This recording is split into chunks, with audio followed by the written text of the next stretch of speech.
welcome. I hope everyone's had enough caffeine because this could be a little bit dry for this time of morning, but hopefully not. As you know, I'm from the Hopkins Centre at Griffith University, and we've spent the past year, past year, we've been looking into the disability accommodation landscape in Queensland, and there were 3 distinct phases to this project. So the first one, we actually just wanted to jump in and have a really quick look at what the provider landscape looked like, because there was not a lot known really. There's a big long list of who the providers are, but as far as more detailed information, we wanted to just have a better understanding. And I'll go into each of these phases in more detail, but the second phase was taking NDIA raw supply and demand data and sort of analysing it and mapping it and getting a better sense of how supply and demand was evolving across the state.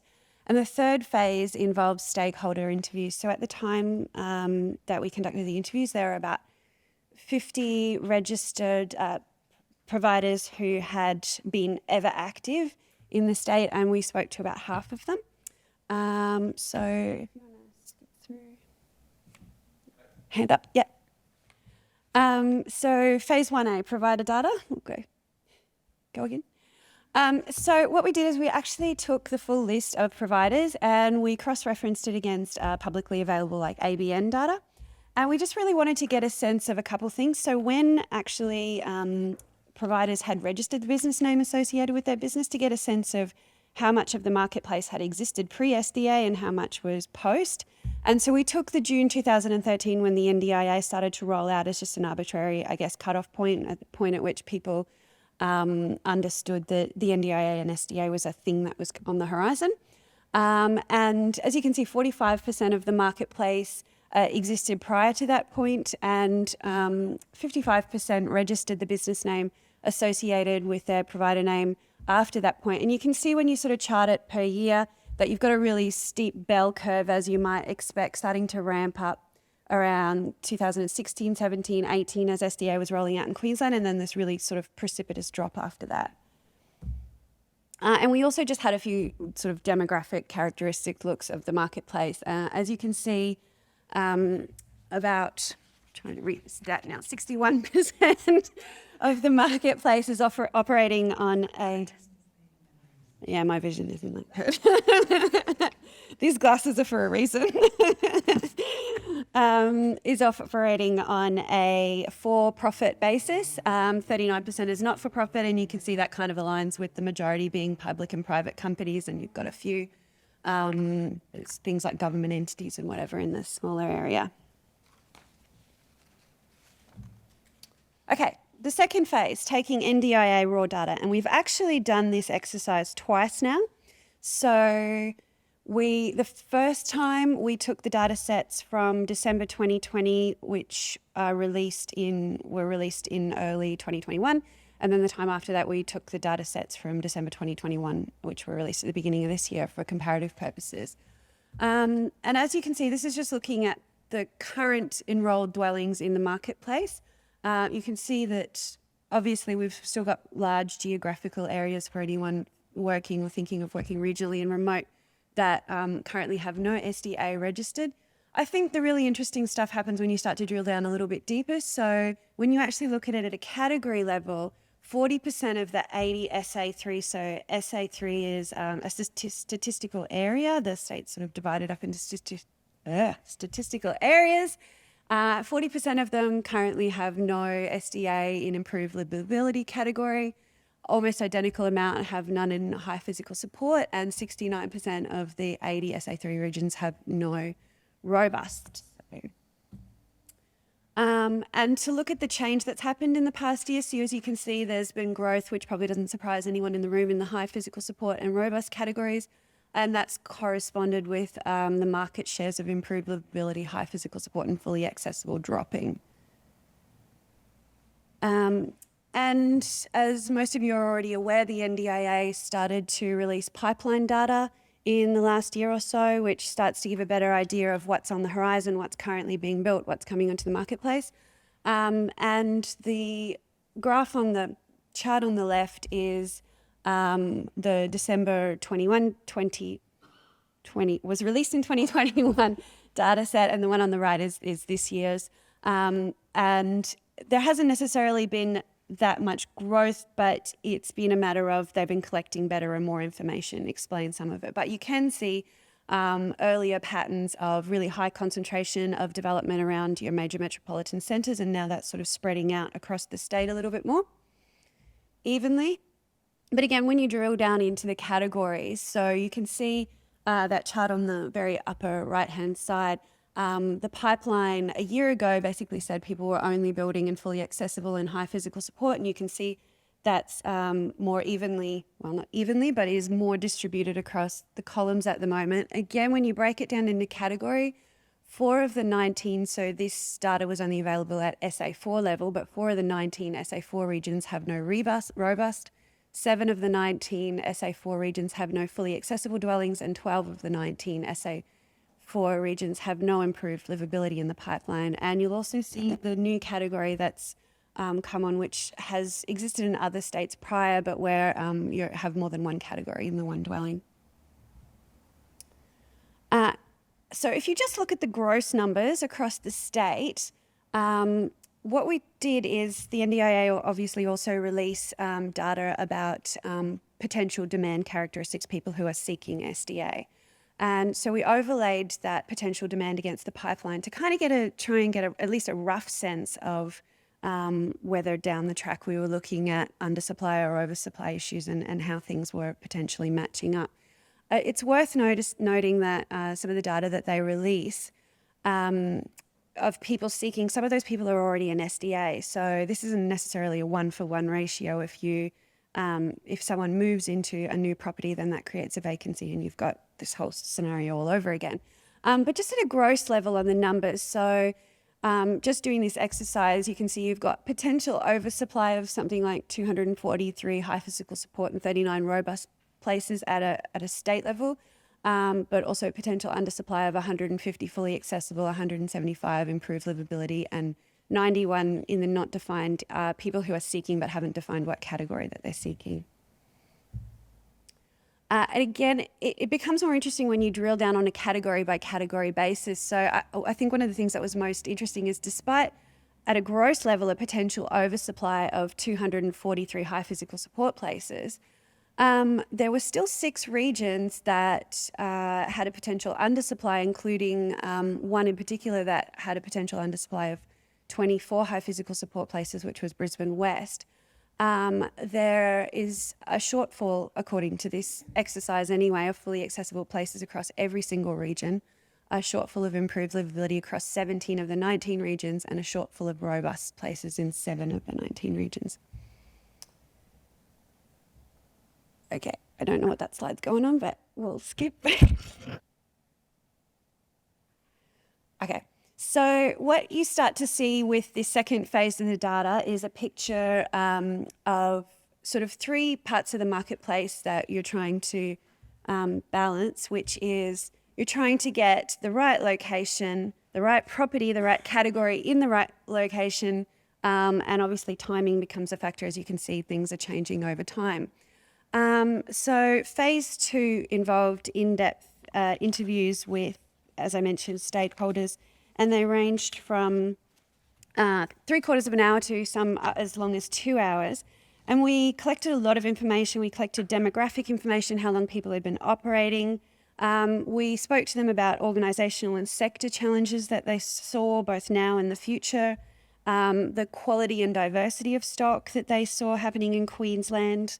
We talked to them about adequacy of information that was available to providers, their current and future intent to provide in rural and remote areas, and any potential barriers or solutions they saw to that, and also opportunities for SDA in Queensland as well.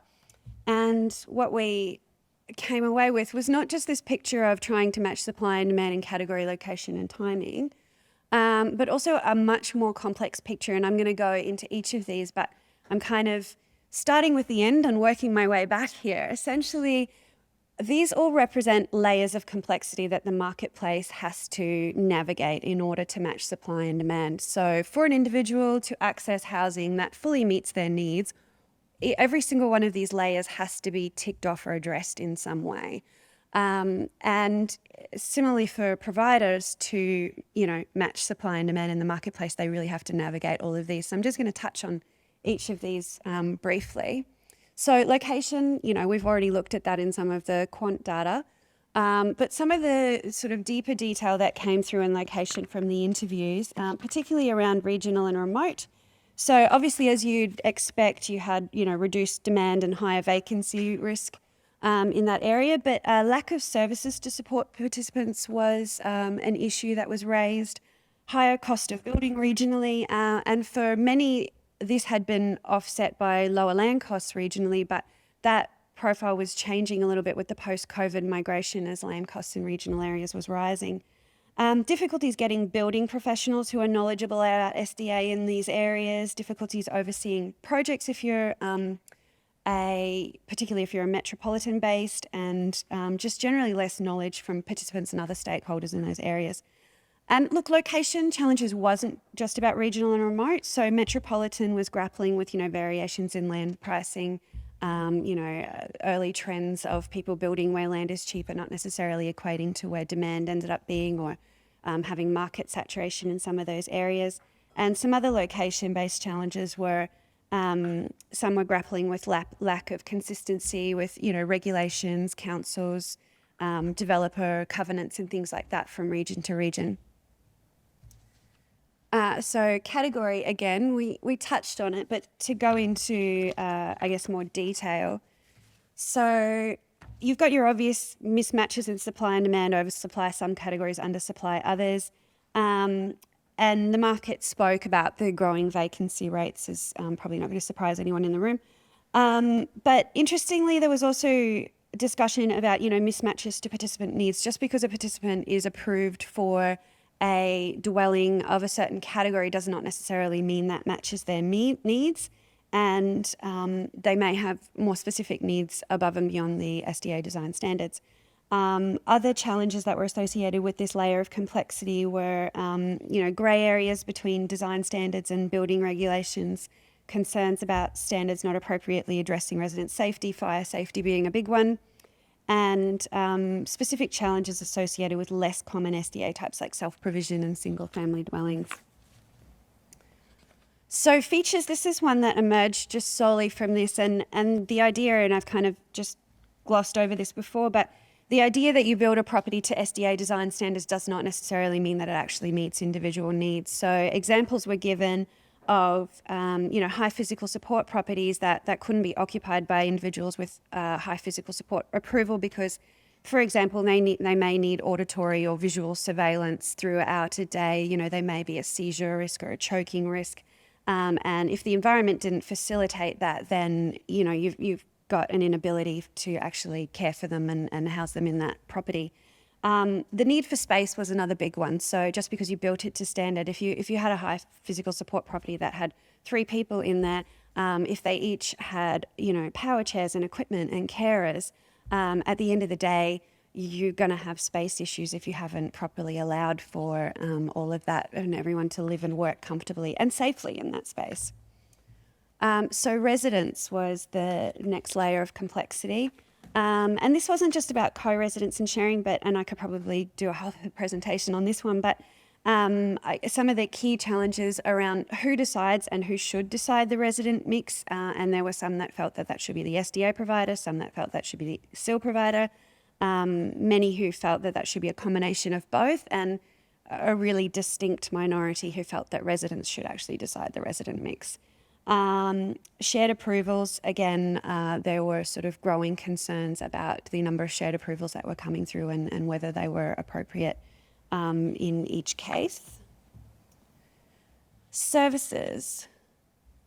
So I know we have one SIL provider in the room, but again, it was a big layer of complexity here.